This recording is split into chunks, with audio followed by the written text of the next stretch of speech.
pulse of him. The first red flag should have been the price.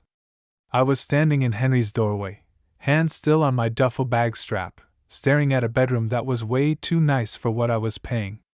Big window, hardwood floors, actual sunlight. In this city? At that price? Something didn't add up. Henry leaned against the doorframe, arms crossed, smiling like he already knew what I was thinking. Too good to be true? He asked. I laughed, trying to play it cool. A little. I was expecting. I don't know. Mold. A weird smell. At least one dead plant. He grinned wider. I don't do mold. Or plants. I forget to water them. That was my first real look at him. Mid-30s maybe. Clean cut but not stiff about it. Dark hair, a little messy in a way that felt intentional. Comfortable in the space, like the apartment was an extension of him. He didn't try too hard, which somehow made him more intimidating. I'm Henry, he said, offering his hand like we were in a job interview instead of a hallway. Nathan, I replied. His grip was firm, warm. Normal.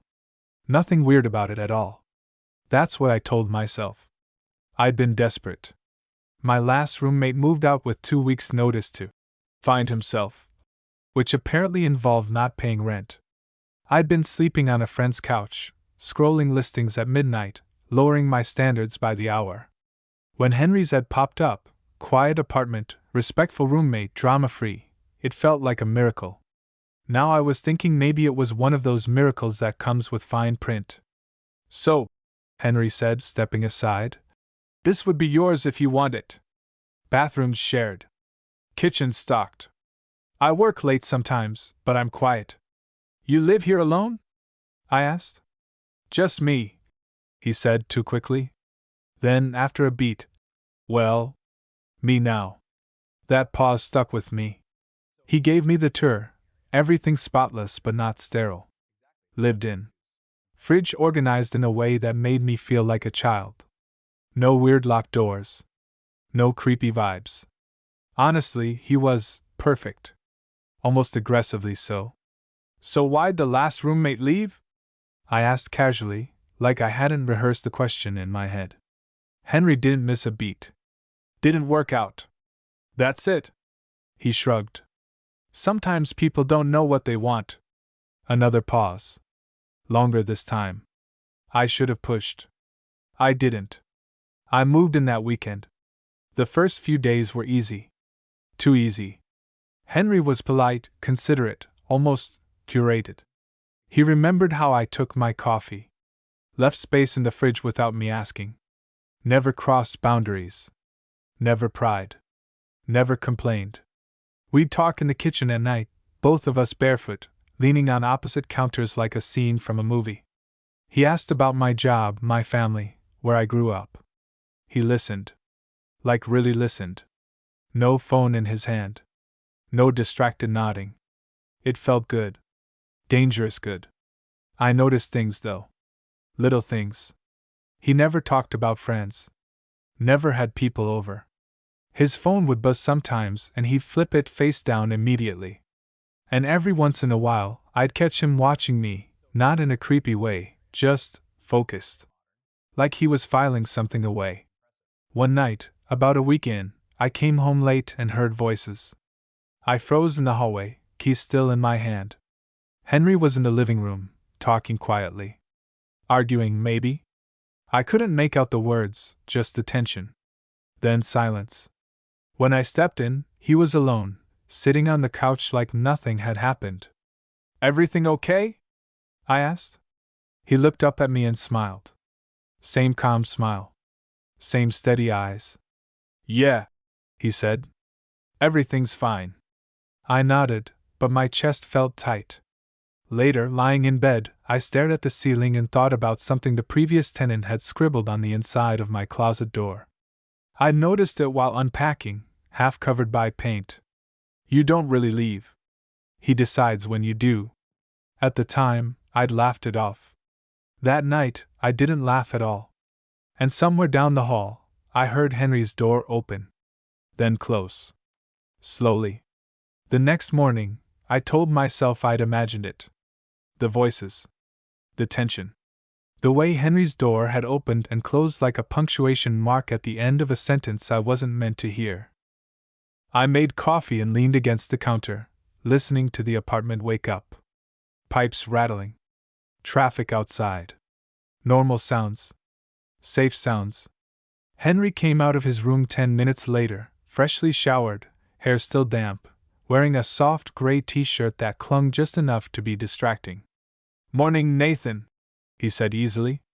"Hey," I replied, watching his hands as he reached for a mug. Calm. Steady. No sign of whatever I'd heard the night before. He poured coffee, took a sip, then glanced at me. "Sleep okay?" "Yeah," I lied. "You? Like a rock." Of course he did. Days passed, and nothing strange happened. Or maybe it did, and I just didn't want to label it that way. Henry was attentive. Not overbearing. Just present. If I came home stressed, he noticed. If I stayed in my room too long, he'd casually check in later, like he was making sure I still existed. Once, I forgot my phone at home. When I came back for it, he was standing outside my bedroom door, hand raised like he was about to knock. "Oh," he said, dropping his arm. "I thought you were still here." Something about that phrasing made my skin prickle. Still here. I laughed it off and grabbed my phone. "Just forgot this." "Right," he said, stepping back to give me space. Always space. Always just enough. That night, we drank beer on the couch. One turned into two, then three. The conversation drifted from harmless to personal in that way alcohol makes feel inevitable. "You ever live with a partner?" he asked, eyes on the TV, not on me. "Once," I said.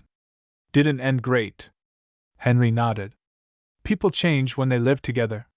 Or you finally see who they really are," I added.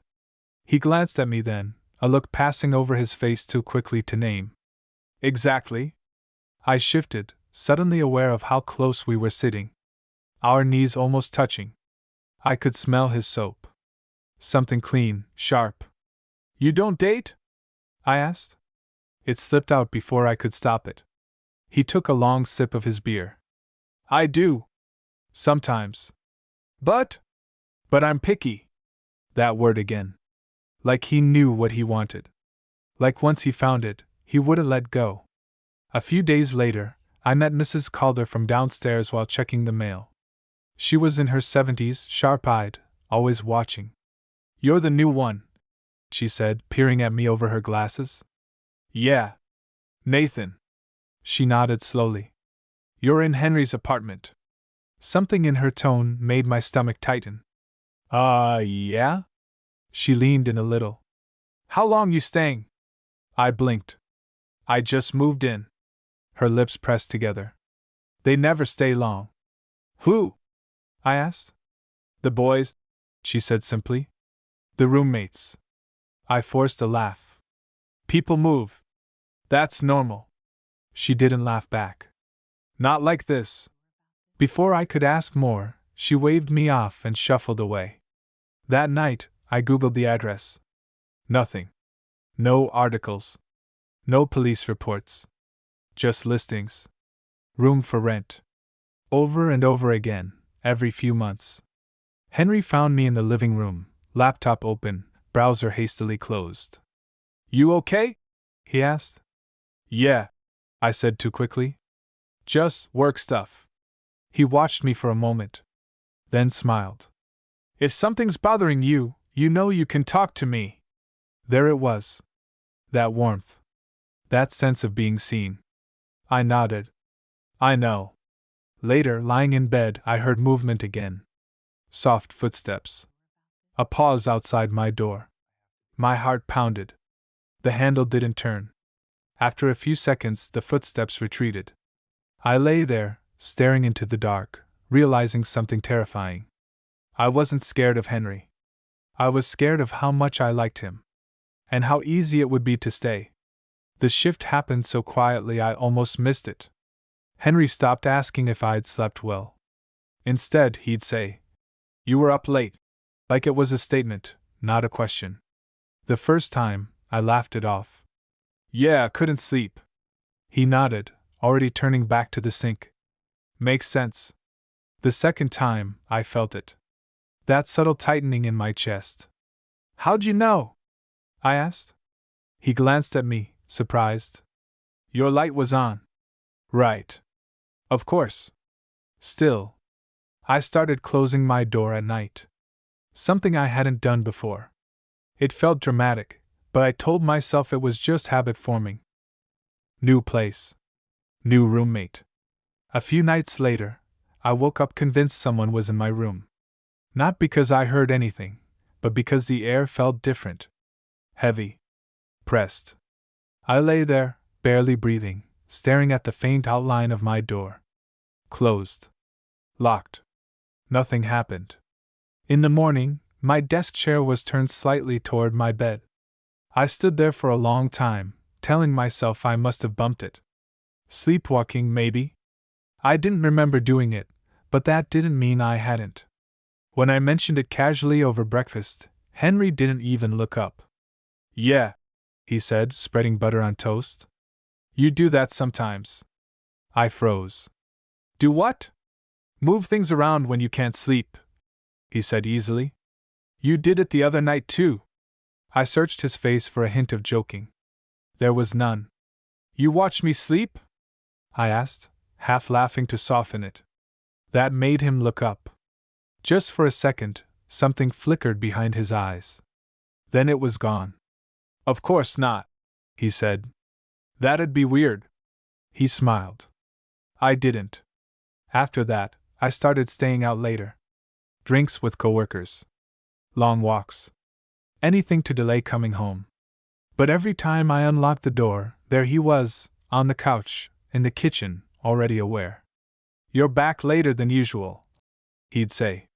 Or, "You didn't text." "I didn't know I had to."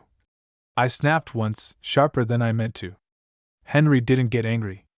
He just tilted his head slightly, studying me. "I worry," he said. "That's all." That should have felt comforting. Instead, it felt like pressure. One night, after too many beers, I finally asked the question that had been clawing at me. "How many roommates have you had?" He didn't answer right away. We were sitting across from each other at the kitchen table. The apartment was quiet in that late-night way where every sound feels amplified. "A few," he said finally. "And they all just left?" "Yes." "Why?" Henry leaned back in his chair, fingers laced together. Calm. Patient. "They realized they weren't ready for what living here meant." I frowned. "Which is connection," he said simply. The word hung between us. I swallowed. "You make it sound like a relationship." He smiled, but it didn't reach his eyes this time. "Isn't it?" Something inside me screamed to back off. To laugh. To change the subject. Instead, I said, "Most people don't expect emotional intimacy from a roommate." Henry's gaze softened. "Most people don't know what they want until it's gone." Silence. I stood up, suddenly needing air. "I'm gonna head to bed." He watched me walk away. I felt it on my back like heat. That night, I dreamed I was packing my bags. No matter how much I folded, they never stayed closed. When I woke up, my bedroom door was open. I was sure I'd locked it. On my nightstand sat a glass of water. Cold. Fresh. I stared at it, heart pounding, one thought echoing over and over in my head. Henry wasn't afraid I'd leave. He was preparing for it. I didn't drink the water. I don't know why that detail felt important, but it did. I poured it down the sink, rinsed the glass twice, and left it upside down on the counter like evidence I wasn't sure how to interpret. Henry was already awake. Of course he was. "Morning," he said from the stove. Eggs, toast, the low hum of normalcy turned up just a little too loud. I stopped in the doorway. "Did you come into my room last night?" He didn't turn around. "Why would I do that?" "There was a glass of water on my nightstand." A pause. Just long enough to count. You looked restless when you went to bed, he said calmly. I didn't want to wake you. My chest tightened. So you did come in. He finally faced me, expression open, almost hurt. Nathan, you're making this sound worse than it is. Then help me understand it, I said. My voice shook despite my effort to keep it steady. Because I locked my door. Henry exhaled slowly, like I was the one escalating things. You didn't. I did. You thought you did, he corrected gently. When you're anxious, you forget things. That word again. Anxious. Like he diagnosed me. I grabbed my keys. I need space. He nodded immediately. Too immediately. Of course. Take your time. All day, my phone buzzed. You okay?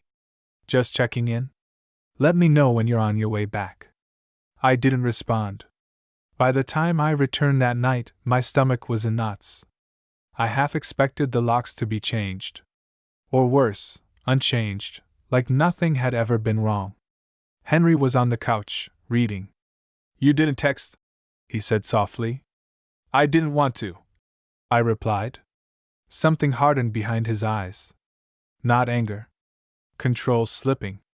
I worry when you disappear, he said. We live together. For now, I snapped. That did it. Henry stood. Slowly. Deliberately. Like he was choosing his movements. Are you planning on leaving? He asked. The apartment felt smaller. Walls closer. I don't know, I said honestly. But things don't feel healthy. He laughed quietly. Not amused. They never think it's healthy right before they run.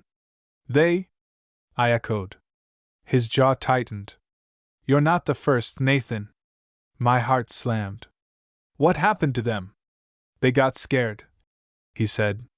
They convinced themselves I was the problem instead of facing what they felt. And what did they feel? I asked. Henry stepped closer. Not touching. Never touching without permission. That was the worst part. They felt seen, he said. Chosen. Important. I shook my head. That's not what this is. It is, he insisted. You just don't want to admit how deep you're already in. That night I packed a bag. I waited until I heard his shower turn on. My hands shook as I shoved clothes into my backpack, heart pounding so loud I was sure he'd hear it through the walls. I was almost at the door when I froze. My backpack was heavier than it should have been. Inside, tucked neatly between my clothes, was my spare set of keys. The ones I kept in my desk drawer. The drawer I hadn't opened all day. Behind me, the shower turned off. Henry's voice came from the hallway, calm and certain. You don't have to do this the hard way. I didn't turn around. Because I finally understood why everyone else moved out. They weren't escaping a bad roommate. They were escaping him. I don't remember dropping the backpack. I just remember the sound it made, soft, dull, like something giving up. Henry stood a few feet behind me, barefoot, hair still damp from the shower, wearing that same calm expression like this was a conversation he'd rehearsed 100 times. You're panicking, he said. You do that when you don't feel in control. My hand was still on the door handle. I didn't turn around. Move. He didn't. Instead, he took a step closer. Not aggressive. Careful. Like approaching an animal that might bolt. Nathan, he said quietly, you don't actually want to leave. I laughed, sharp and breathless. You're out of your mind. Am I? He asked. Because everything about you says otherwise.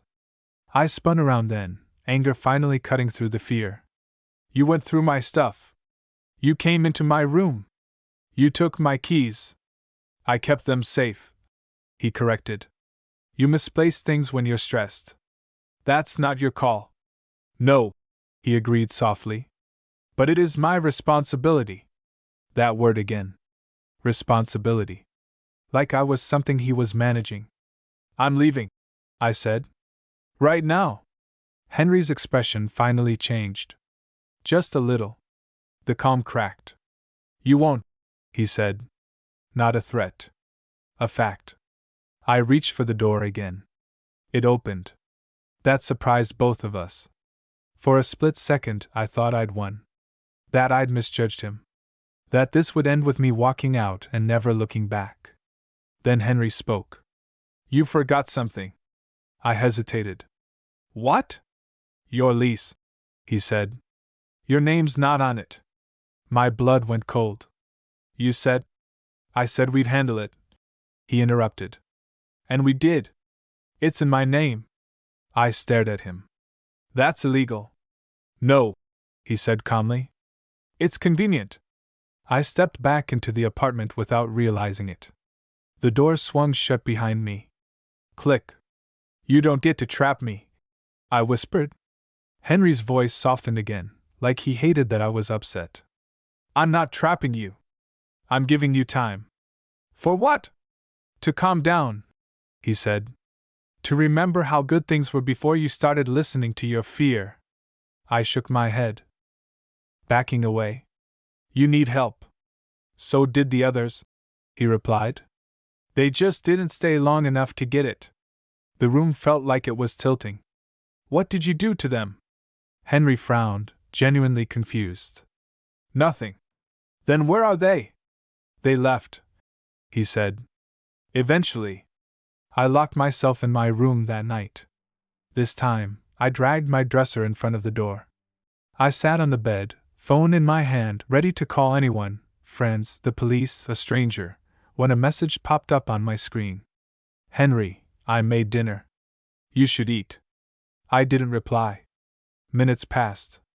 Then another message. Henry, I don't like it when you shut me out. My phone buzzed again, this time with a photo. It was my backpack. Unzipped. My clothes folded neatly inside. On top of them, placed carefully like a warning or a promise, were my keys. Henry, you can leave when you're ready to talk. I sat there in the dark, heart racing, finally understanding the worst part. Henry didn't need locks. He didn't need force. All he needed was time. And he was very, very patient. I didn't sleep. Every sound felt intentional. The hum of the fridge, the building settling, the soft creak of footsteps outside my door that may or may not have been real. I sat there with my back against the wall, knees pulled to my chest, phone clutched in my hand like it could save me just by existing. At some point near dawn, my phone buzzed again. Henry, I'm going to work. We'll talk tonight. Not if. When. I waited until I was sure he'd left. I counted footsteps. Listened for the front door. The lock. Silence. Then I moved fast. I shoved the dresser aside, heart pounding so hard it made me dizzy. I cracked the door open, half expecting Henry to be standing there, calm and smiling, like this was all a test. The apartment was empty. I grabbed my backpack, keys still inside like a sick little courtesy, and bolted. I didn't go back to my friend's couch. I didn't want anywhere Henry knew about. I checked into the cheapest motel I could find across town, paid cash, and sat on the edge of the bed shaking for a solid 10 minutes before I could breathe normally again. I blocked his number. Then my email buzzed. You forgot to unblock me there. I stared at the screen, nausea rising. The message was short. I told you we'd talk tonight. I didn't reply. I went to work like everything was normal. Smiled.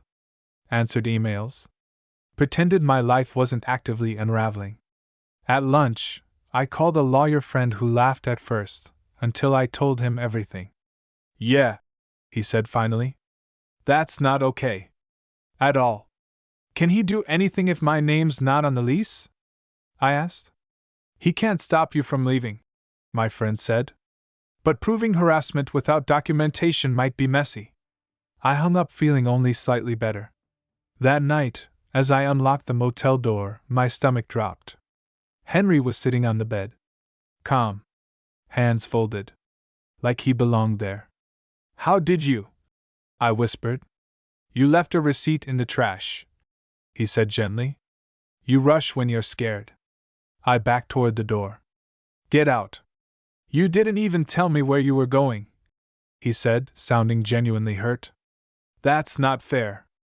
Fair? I laughed, hysteria creeping in. You broke into my room. You tracked me. Henry stood slowly. I followed you. That's worse. No, he said softly. It's honest. I fumbled for my phone. I'm calling the police. Henry's expression finally hardened. You don't want to do that. Why? Because then I'll have to explain things, he said. And you won't like how that sounds. My heart dropped. What things? How dependent you were, he said. How you let me take care of you. How confused you were. You're lying, I said, but my voice wavered. He stepped closer. Am I? You stayed, Nathan. Even when you were uncomfortable. Even when you suspected something was wrong. That doesn't mean. It means you trusted me, he said. And part of you still does. Silence stretched between us. Then he reached into his pocket and held something out. My spare phone charger. The one I'd been looking for weeks. You left this, he said. Something inside me snapped. I ran. I didn't look back. I didn't hear him follow. I burst out into the parking lot, lungs burning, waving down the first car I saw like a madman. I didn't stop until I was somewhere crowded. Loud. Bright. I stayed with a friend that night. Told him everything. He didn't laugh. The next morning, I went back to the apartment, with my friend and a police escort. Henry wasn't there. The apartment was spotless. Too spotless. My room was empty. No furniture. No signs I'd ever lived there. Like I'd never existed. The officer raised an eyebrow. You sure this is the place? I nodded slowly.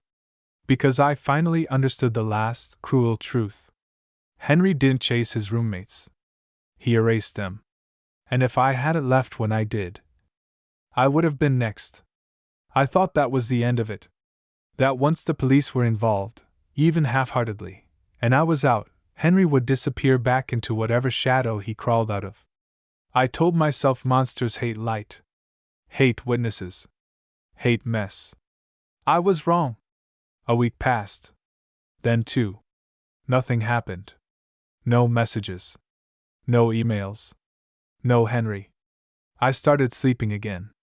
Started believing I'd overreacted. Trauma has a way of making you question your own reality once the danger feels distant. I replayed conversations in my head, wondering where I'd twisted things, where paranoia had taken over. Maybe he was just lonely. Maybe I'd projected fear onto someone who didn't deserve it. Maybe I'd ruined a good thing. That's when the email arrived. From an address I didn't recognize. Subject: left this behind. No greeting. No name. Just a photo. It took me a second to understand what I was looking at. It was my childhood bedroom. My old desk. The cracked lamp. The poster I hadn't taken down since college. The photo was taken recently. My stomach dropped. I called my mom immediately. She answered on the third ring, cheerful. Nathan! What a surprise! Did someone come by the house? I asked, trying, and failing, to keep my voice steady. A pause. Oh. Yes. A very polite man. Said he was your roommate. My vision blurred. What did he want? He said you'd been overwhelmed, she said slowly. That you left some things behind. He wanted to return them. I swallowed hard. Did you let him in? Of course, she said. He was lovely. Helped me bring in groceries. He seemed concerned about you. I felt sick. He told us you weren't answering your phone, she continued. That you'd been isolating yourself. My hands were shaking now. Mom, listen to me. That man is not safe. Silence. Then softer. Nathan, he said you might say that. I closed my eyes. He said you tend to push people away when you get scared, she added. That you exaggerate. That night my parents stopped returning my calls. The next few weeks were a blur. Friends grew distant.